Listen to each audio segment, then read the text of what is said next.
શહીદોના સન્માનમાં મેચ રદ કરવાની માંગણી સાથે અમદાવાદમાં AIMIMનું પ્રદર્શન। એશિયા કપમાં ભારત અને પાકિસ્તાન વચ્ચે રમાનારી ક્રિકેટ મેચના વિરોધમાં અમદાવાદમાં all India Majlis-e Ittehadul Muslimeen party દ્વારા ઉગ્ર પ્રદર્શન કરવામાં આવ્યું હતું। અમદાવાદના આસ્ટોડિયા દરવાજા પાસે AIMIMના કાર્યકર્તાઓ રસ્તા પર ઉતરી આવ્યા હતા અને શહીદો કે સન્માન મેં AIMIM मैदान में તેમજ ભારત પાકિસ્તાન મેચનો બહિષ્કાર કરો જેવા સૂત્રોચ્ચાર કરી વિરોધ નોંધાવ્યો હતો। આ વિરોધ જમ્મુ અને કાશ્મીરના પહેલગામ ખાતે થયેલા આતંકી હુમલાના સંદર્ભમાં કરવામાં આવ્યો છે।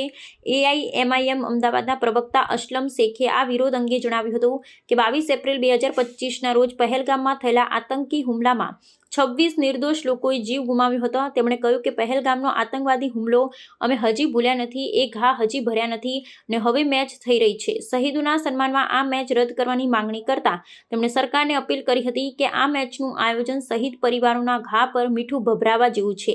AIMIM નેતાઓએ ભારતના લોકોને પણ આ મેચનો બહિષ્કાર કરવાની અપીલ કરી હતી જેથી શહીદોને સાચી શ્રદ્ધાંજલિ આપી શકાય। આ પ્રદર્શન દરમિયાન AIMIM એ પાકિસ્તાન દ્વારા થતી આતંકવાદી પ્રવૃત્તિઓ સામે કડક વલણ अपनावी रमत-गमत और राजनीति ने अलग न गणवा पर भार मूक्यो हतो। आ घटनाए राष्ट्रीय सुरक्षा ने क्रिकेटना संबंधों पर फरी एकवार गंभीर चर्चा जगावी छे।